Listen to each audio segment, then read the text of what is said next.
Hear me? Yes, doctor, clear. Now it's okay, yeah? I think the internet connection, I think maybe it's not so strong here. Uh, just hang on a minute, eh? Just hang on. Check Khadijah's room, right?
Hello. Assalamualaikum. Morning. Waalaikumsalam. Morning, Morning, Doctor. Doctor. Doctor. So I can start the lecture. Okay. Okay.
Okay, let's continue with the lecture, yeah?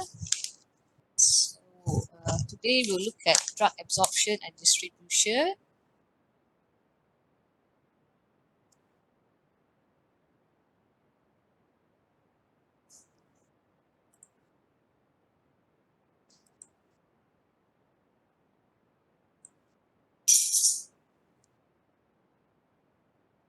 Okay, can you hear me? Can. Yes, Doctor.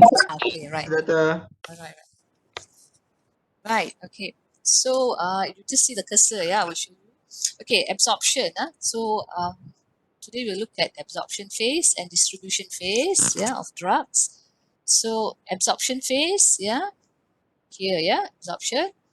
So routes of drug administration, yeah, I've mentioned one last week, yeah, there are oral, yeah, oral, inhalation, subcutaneous route, intramuscular, intravenous, and rectal. Okay, these are the important routes of drug administration.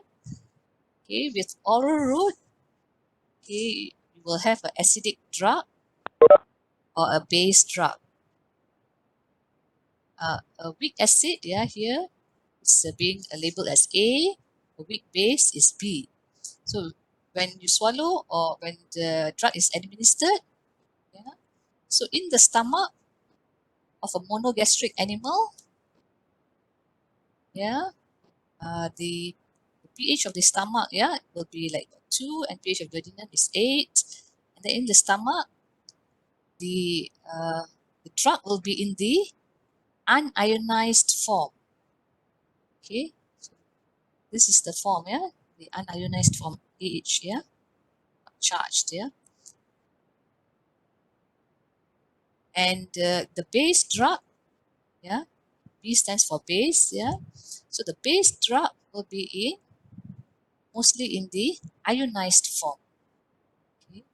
Whereas in the duodenum, where the pH is 8, the base drug will be in the unionized form, okay, the base drug, and the acidic drug or weak acid will be in the ionized form. So it's vice versa. Okay, so I've explained, yeah, the rate of ionization, yeah, relating to stomach and duodenum, yeah, with the different pH, yeah, pH 2 and 8, and with acidic and a base drug. Okay, this concept I've explained in my previous lecture. Inhalation, okay, so you inhale, usually anesthetic drugs, yeah, they are given, yeah, by inhalation. So inhale, it goes direct into the alveolus, okay, and into the vascular compartment. So this is the systemic circulation. Vascular compartment is the systemic circulation. Okay, so from here, it will then being distributed, yeah, to interstitial water, yeah, with, with drugs that are what we call water soluble, yeah, will be here, and the lipid soluble drugs will enter the intracellular compartment. Okay, with subcutaneous and intramuscular injection, right? So the drug, yeah, will dissolve, yeah, in the interstitial fluid. Yeah, it will the formulation, yeah, will dissolve into the solution form. Yeah, that is dissolution in the interstitial fluid. Okay, and then for drugs that are more than 10 molecular weight, yeah, 10,000 molecular weight, yeah, they will have to go through the lymphatic channels into the systemic circulation. Okay, and then for drugs that are less than 10,000 molecular weight, yeah,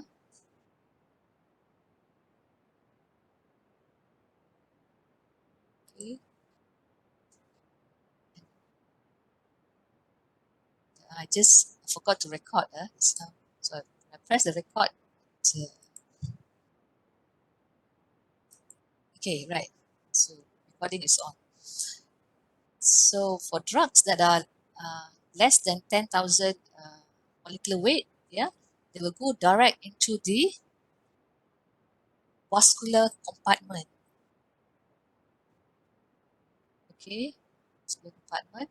So here, yeah, so the drug will bind to the plasma proteins. As you know, yeah, uh, blood, yeah, vascular compartment is the blood, yeah, and blood we have proteins, yeah, okay, here, and then here with the rectal administration,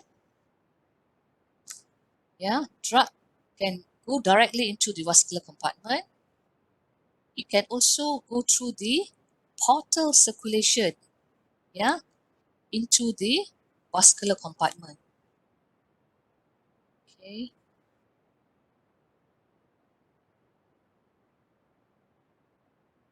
see the arrow is going haywire. So portal into the vascular compartment, this arrow. Okay, and this one, yeah, this one, first pass metabolism, yeah, happens in the liver, and this is with drugs that are given orally. Okay, so some drugs, yeah, that are administered orally will undergo first pass metabolism, right? First pass metabolism, then only it will be absorbed into the vascular compartment. Okay, for example, yeah, I've written note, yeah, footnote. You can read there, yeah. Footnote says that drug propranolol, yeah, undergoes extensive hepatic metabolism. Thus, limited amounts of the active drug reach the systemic circulation. So when it's already like metabolized, yeah, before it reaches the systemic circulation, where's the cursor? Here. Okay. So when it's being metabolized, yeah, before it reaches the systemic circulation, you get few drugs, yeah, that are active and will be distributed at the target organs to produce the effect. Okay, so that is first pass metabolism, right? Okay, so we are already here. Okay, so in the vascular compartment, yeah, the drug will bind to the plasma proteins. So, so this equation Yeah. Sorry. Susah ni nak show the cursor ni. Okay. So here, you have to move the cursor all the time, otherwise it disappears. Okay, here, so this is the equation. Yeah, this is reversible. Drug bind to plasma protein. Yeah, so the process is reversible. It will form the protein-bound drug. Okay, it also can get detached and be in the free form. Okay, so only the free form of the drug, yeah, will diffuse through the capillary pores, yeah, into the interstitial water, yeah, and so, you see my cursor, okay? We'll go to the interstitial water, right? And lipid soluble drugs, yeah, will enter the intracellular compartment. That means into the cell. Okay. And here, okay, in the interstitial fluid, yeah, some drugs, yeah, they get trapped in the environment. Okay, for example, yeah, in the milk, yeah, milk is acidic. This is especially for uh, livestock animals, yeah, producing milk, goats, yeah, or dairy cattle. So the drug gets trapped, yeah, in the milk, yeah, if a base drug is given or administered. Okay, right? So milk is acidic, yeah. So a base drug, it will form the ionized form, yeah. Therefore, the drug gets trapped in the milk, and this is referred as ion trapping, right? And this will prolong the elimination of the drug because it's being trapped in the milk. So same thing can happen in urine, yeah. Acidic drug, yeah, can get trapped in the alkaline urine. Okay, then here, the last thing here, okay. So, drugs, yeah, they're excluded, which means here is the barrier, the blood-brain barrier, yeah. So here there are tight epithelial junctions, okay, especially for prostate, yeah, testicle, eye, and synovial. If the drug is highly lipid soluble, they will be able to penetrate. Okay. This one, okay, this is another phenomenon. Yeah. Besides distribution, yeah, we talk about absorption and distribution here. This is another process. It's written here, yeah. The T, yeah, the drug, yeah, from the brain enters into the uh, vascular compartment, and this process, yeah, is different than distribution. Yeah, this process is referred as redistribution. Okay, this process from the brain into the vascular compartment is referred as redistribution. Okay, which means in this case, yeah, uh, is actually determination of the action of the drug. Okay, it has already produced the action, yeah, in the brain.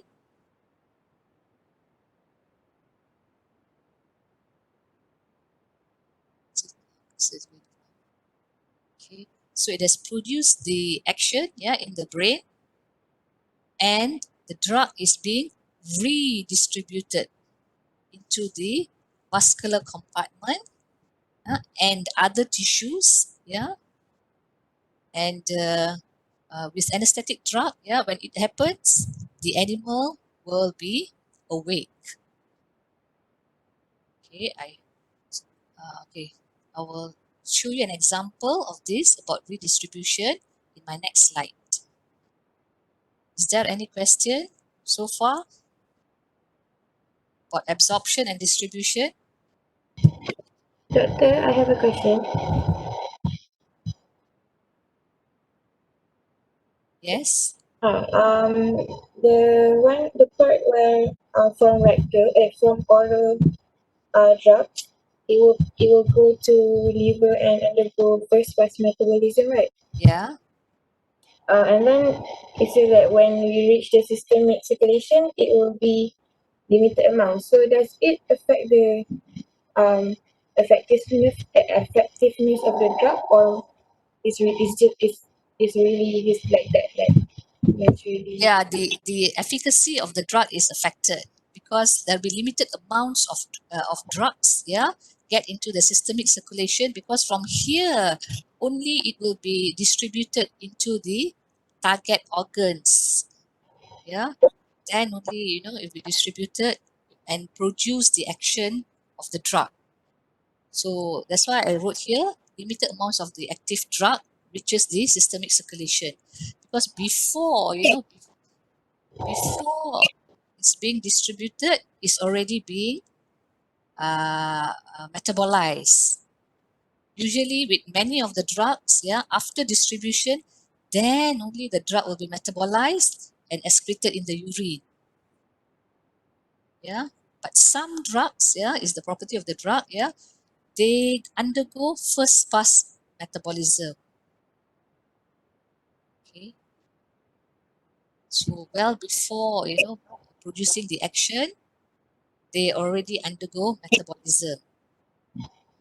So the clinical significance of first pass metabolism is there'll be limited amounts of the active drug to produce the effect. okay. Thank you, doctor. Okay. So any question on absorption and distribution? I have Doctor. question, Doctor. Okay. Yeah. Okay, tak dapat. Terus. Hasif lah dulu. Siapa? Boro-boro dulu. Hasif. Okay, Doctor. So, before this, you said that the unionized condition will not be absorbed by the body, right? Unionized? Unionized. Which part you're talking? In the stomach? Yes, in the stomach. Okay. Unionized form will be able to cross the membrane faster than the ionized form. This is what I taught in the previous lecture. Because of high lipid solubility. So in the stomach, they need to go across cell membranes before they reach the systemic circulation. Oh, unionized will be it easily to absorb through the Exactly. You read my lecture. I Everything is my lecture in previous lecture, about ionization. Remember, I showed you ratio ionized and non-ionized, and I gave example of drugs like previous lecture. I think was on the diazepam, right? Or aspirin. oh okay non-ionized form why I tried non-ionized form is more easily to penetrate membrane plasma. Yes. Non-ionized okay Unionized or non-ionized. non-ionized You have to understand my previous lecture. That's why if you're yes absent, okay or if you don't read, you cannot yes follow. okay right okay so what okay so if we see at the milk acidic at the distribution, so what happened to the ion trapping? It will not be used, or what happened It to will this drug? prolong the elimination of the drug. Because remember, when it's in ionized form, yeah, let me show you. There are two forms. it will stay in equilibrium, okay? So it will prolong, prolong the effect, prolong the elimination. So the drug will be not eliminated at the normal rate. The elimination of the drug, from the body system will be prolonged. Therefore, the elimination half-life is longer when there is ion trapping. Oh, so it still will be All drugs will be eliminated from, metabolized. Oh, of course. All drugs will be metabolized and excreted from the body. The only thing that varies is the elimination process. okay. Okay, understand. Yeah, Thank you, doctor. okay. Any more questions? I have a question.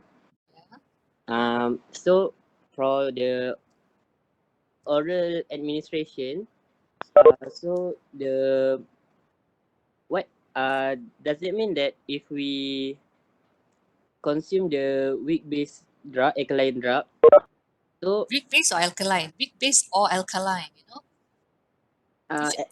alkaline drugs. Alkaline, okay. So Alkaline. does it mean that I just want to confirm that so it does not it its absorption in the stomach will be inefficient compared to the it when it is in the duodenum, right? Yes, exactly. So actually what will happen Why? to the Why? Yeah. alkaline drugs in the stomach? It is remain like that until it reach the duodenum or something happened there? Yeah, that's why some of the alkaline drugs, or the base drugs, as I mentioned in the previous lecture, they have like a special coating, Oh. a special coating which I mentioned in the previous lecture. They are referred as enteric. Enteric comes from the word enteral. Yeah. So enteric coat. It got a special coating, coated tablets. Okay.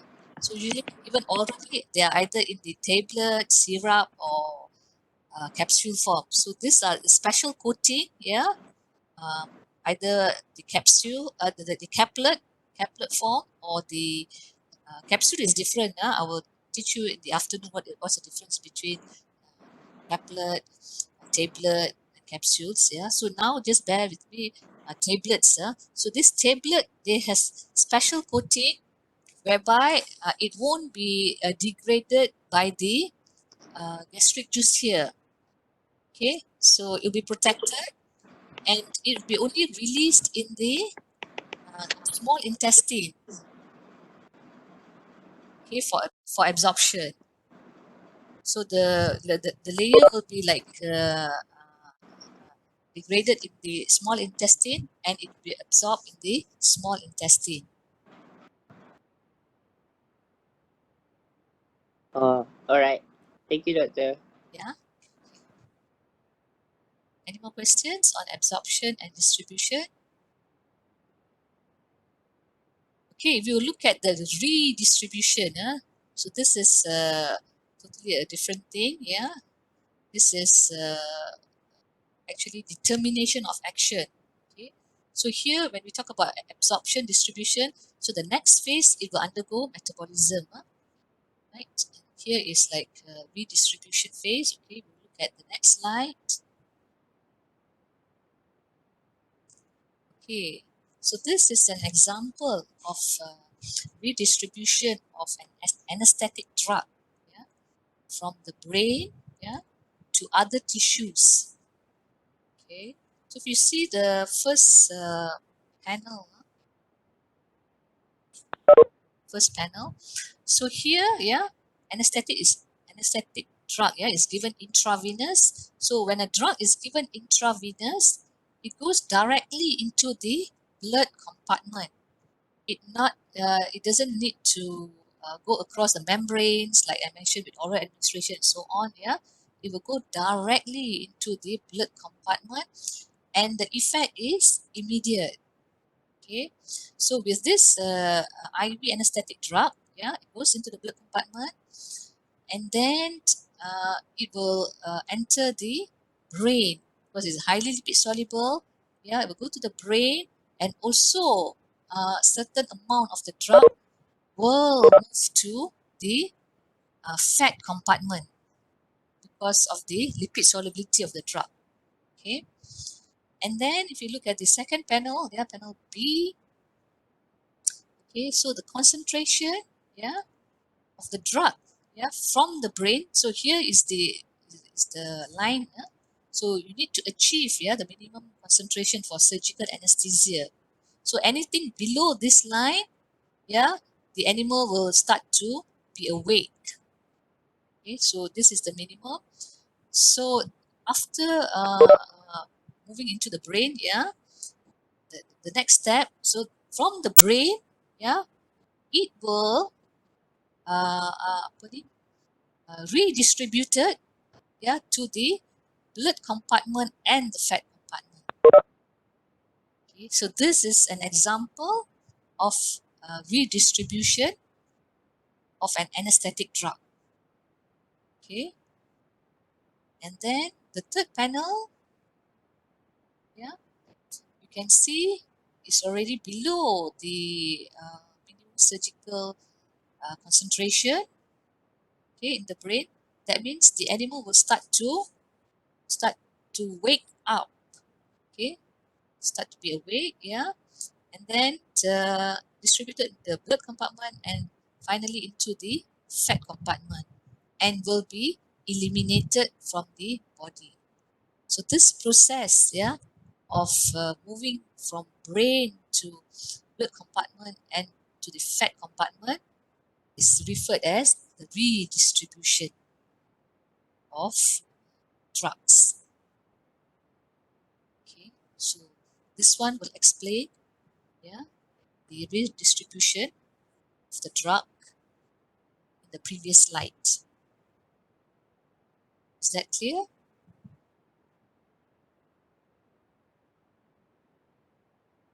Okay, no questions, huh? Okay, we'll look at the routes of drug administration. Yeah, I've mentioned this a lot of times. So routes of drug administration, intravenous, yeah, you have subcut. Subcut refers to subcutaneous.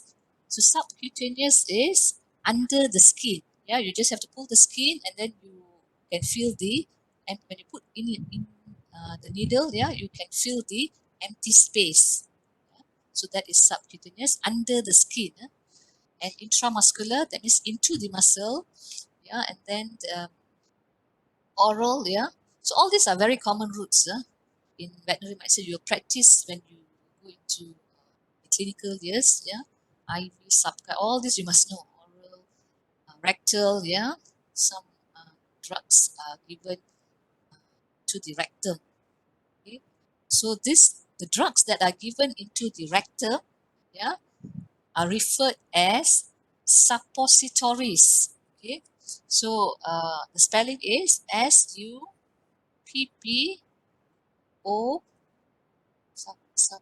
C okay.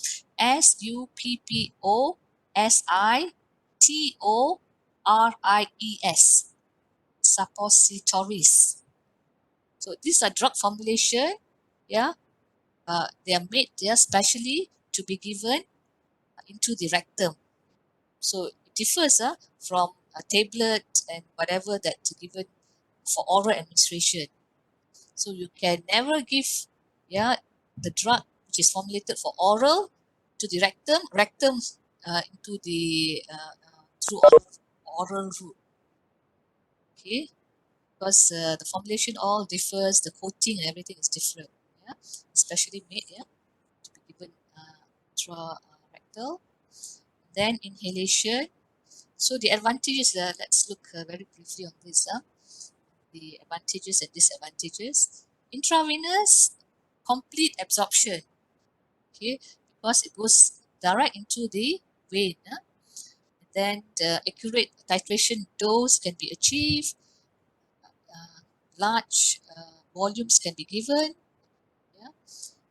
Then the drugs, that are irritant to tissues, which cannot be given intramuscularly, can be given directly into the vein. Okay, so these are the advantages, the 4 advantages of intravenous. There are more, but the table there are 4. The disadvantages are increased risk of adverse reaction. Okay, so because it goes into the vein, directly, once it goes into the vein, it can produce like immediate adverse reaction, be immediate. It requires sterile technique, which means your needle, your syringe, whatever you're using must be sterile. You cannot use a needle that has been used in one animal to another animal, because you have used it and then it has penetrated through the skin. So as you know, the skin layer has got a lot of bacteria, a lot of what do you call, debris and so on. You cannot reuse. Must always use a new needle. Requires vascular access. That means you must know where is the vein, or else you'll be going perivascular. Yeah, beside you are not penetrating into the vein. Will go outside. And if it's a irritant drug, it can cause necrosis of the perivascular tissue. Yeah, so that's the disadvantage. And then the factors, affecting absorption. So complete absorption can be attained. So with IV administration, it will be always 100%. Okay, the next route of administration, subcutaneous and IM. Okay, here almost complete absorption, because it circumvents the gastrointestinal tract. Goes to the muscle or subcut. And then repository formulations. So usually drugs that are given subcutaneous or intramuscular. They are repository. So different. Yet just now I said suppositories. This is repository. That means it serves as a depot lah. Okay. Repository formulation. These are for slow release and prolonged action. Okay. So the drug can be slowly released from the muscle, and can lead to prolonged action of the drug in the body. The disadvantages of subcut IM cannot be given in large volume. Just imagine when you give a drug, or when you have your injection. When you have any injection into the intramuscular, okay, what happens? It's very, very painful, right? So you cannot give large volume. Actually, the injection is not painful, but when you push in the plunger, so if it's a large volume, it is very painful because the muscle is dense. It's a dense tissue. Okay. Right. Then, so that can cause pain. Can cause tissue irritation and pain. And increase in muscle enzyme. Okay. So what are the muscle enzymes? One of them is creatinine kinase, or it's referred as CK. So muscle enzymes will be increased. Okay, because the damage, it can cause damage to the muscle if it's given large volume. Small volume, no problem. But some animals, they are sensitive, especially like horses. It must be very careful with intramuscular injection in horses, and also in some like food producing animals. If you want to sell the animal and then give a IM injection, it can cause swelling and whatever at the injection site. Okay, factors affecting absorption. Last column, at the last column. With IM and subcut, it depends on the size of drug and also the tissue vascularity. Okay, which means like the blood flow to the tissue. Better perfused tissues, they achieve greater drug concentration. So as compared, we compare subcut and intramuscular. So which will have better tissue vascularity and absorption will be better? Can anyone tell me? Between subcutaneous and intramuscular? Intramuscular? Why intramuscular? Because the drug is entering the muscle. Say again, it's not clear. Speak Uh, aloud. because the drug is enters the muscle and Uh-huh. nearer to the blood vessels. Yeah, because like muscles, the blood flow is what do you call greater, yes, compared to subcutaneous. Subcutaneous is just under the skin. Okay, so that's why it's written that the tissue vascularity affects the absorption. Okay, and then with the oral route, so this is a very common route, it's very easy, economical, safe, The disadvantages, variable in absorption, So we will look at why is it variable in absorption, in the next column. So relies on the owner or the patient compliance. So it relies on the owner because sometimes when you prescribe drugs, uh, to patient, you dispense drugs to patient to clients. Here we cannot dispense drugs to the patient. We tell the client or the owner how to give the medication. Okay, because you can't tell a dog or cat, to eat the tablet, by itself. No, no way. So you have to educate the owner or the client. So when you tell them, okay, how to peel the animal, uh, hopefully, because some they are used. I mean, like they are they are able to take the challenges. They will try and so on. But some, they don't do it at home. So that's why it's highly dependent on the owner lah, whether the drug is administered at the proper interval, at the proper dosage or what. And then also the patient lah. But usually with cats and dogs, it's not a problem. I've done this many times during my clinical years when I was a student. So now, I'm not a clinician now, but still I can do it. Because it's like when you do this type of things, it's like it stick to you forever, even though you're not in the clinics or you're not in the hospital practicing. But it's like riding a bicycle. Once it's a lifetime thing that you can do it. All right, and then we'll move on to the factors of affecting absorption. So the stability of the drug in gastric acids, digestive enzyme can affect the absorption, right? Food in the stomach, because sometimes this drug can bind to the food, and then they can reduce the efficiency, the efficacy. It can reduce the efficacy of the drug. The hepatic first pass metabolism, I mentioned earlier, So only there'll be limited amount of active drugs, available for distribution and and producing the effect. Okay.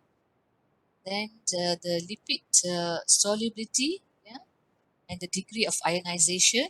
So this is important too with oral drugs, because they need to be in the non-ionized form in order to cross the cell membrane. Okay. Then the gastrointestinal motility, if the animal is having diarrhea, there's no point giving oral drugs. It's going to come out. Eventually. So subcut or IV be a better choice. Okay, and then the next, on rectal. So this is the advantages. Easy to administer. Okay. Then it's given in the in vomiting or comatose patients. Okay, vomiting, that means is throwing out up, but you cannot give anything through the mouth. Yeah, so you can give it rectal, rectal. So disadvantages: variable absorption. Um, as I mentioned, yeah, some will go direct into the systemic circulation. Some will go through the portal, portal circulation. To the portal circulation. Then the disadvantages: variable absorption, rectal mucosal irritation. Okay, because it cannot be given all the time through rectum because it can irritate the mucosal layer. And then we go on to the factors affecting absorption of rectally given drugs. Yeah, so 50% of the drug, yeah, absorb into the circulation and bypass the hepatic metabolism, right? So the other 50%, yeah, could undergo hepatic hepatic first pass metabolism, yeah. But we are sure that half of it has gone into the circulation. Okay. So the next one will be inhalation. Okay, so rapid absorption, inhalation immediate, okay, immediate absorption. Okay, avoidance of systemic side effects of some drugs. Yeah, so you can avoid systemic effect. Yeah? With some drugs when you give it through inhalation.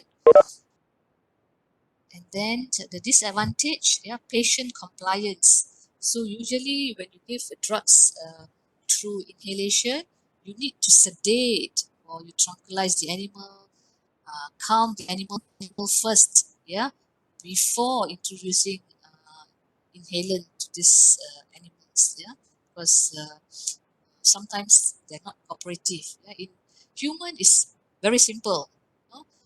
Human can follow instructions, but in animals, yeah, they get panic. When they see a lot of tubes and different environment and so on. So therefore, sedative tranquilizers are given before providing inhalant. Okay, and then the disadvantage is regulation of the dose administered. So once the drug is administered, yeah, you cannot adjust lah because it's already in the system, right? Usually, if it's like overdose or whatever, I think what we can do is usually we flush with oxygen, right? We like cannot take it back lah. Like it's given already. Yeah? So that's the disadvantage lah. And then factors affecting the absorption, size of the drug, yeah, the solubility of the drug, light that affects the absorption of drugs given through inhalation. Okay, any questions so far?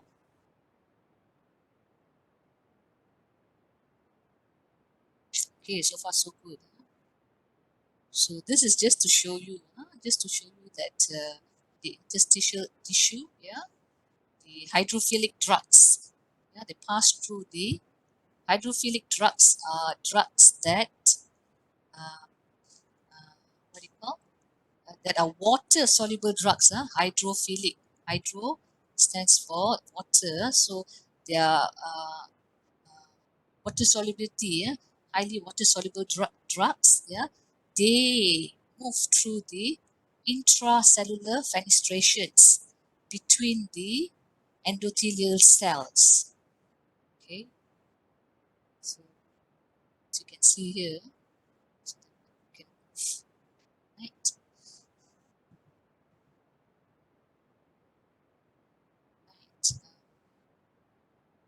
So actually, whatever I've showed in the diagram just now, yeah, the absorption and distribution, is all explained here. Yeah? Factors, yeah, ion trapping, the lipid solubility, molecular weight, and the perfusion. Yeah, I talked about blood flow, yeah, to the tissues, the perfusion, yeah, So I have discussed this also when I was discussing the routes of drug administration. Okay. Then on the plasma protein, yeah, I've explained. Then the anatomical barriers, which are the where you have the tight capillary endothelium, CNS. CNS, you have the blood-brain barrier. Yeah. The others will be the tight capillary endothelium, the eye, testicle, and so on.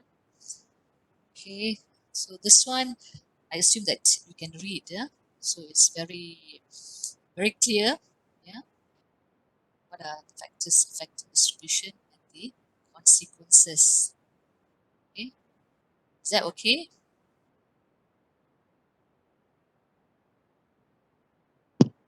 Yes, doctor.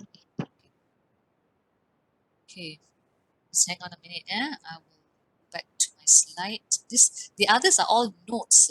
All written notes. Okay, so I'll just very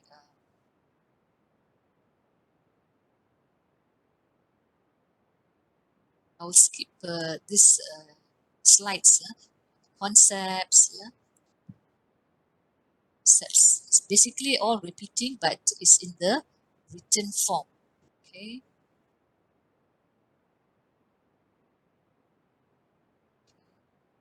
Right.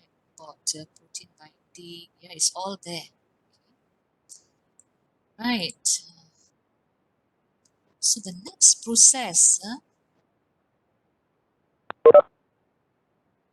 Okay, this is important. Ah.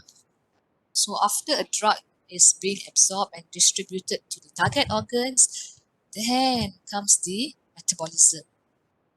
Okay, so this is the true metabolism. So all drugs, yeah, when it's like administered, must undergo drug metabolism in order to be eliminated from the body. So this is a very, very important process. Okay, so what is drug metabolism? Okay, it is also referred as biotransformation. So if you look in the many references, some will write metabolism, some will write biotransformation. So it's the same meaning. Okay, so the definition is the change in the chemical structure, yeah, of an absorbed xenobiotic. Yeah, xenobiotic is referring to a foreign body. Yeah, anything you give, yeah, from outside. Yeah, you administer to the animal. Yeah, it's xenobiotic within a living organism.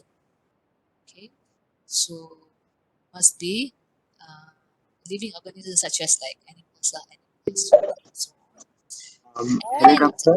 yes, Sorry for interrupting, doctor, but some of us have PA meeting now. PA meeting. Uh, What's the time? I get. I don't have. What's the time now? It's it's already only 10. 10 there. Okay, actually I started late, right? Okay. I'll finish with this slide. Is it okay? Yeah. Okay, doctor, okay, Just doctor. please allow me to wrap up this slide. Then we'll continue. Thanks, Nimi. Okay. Okay.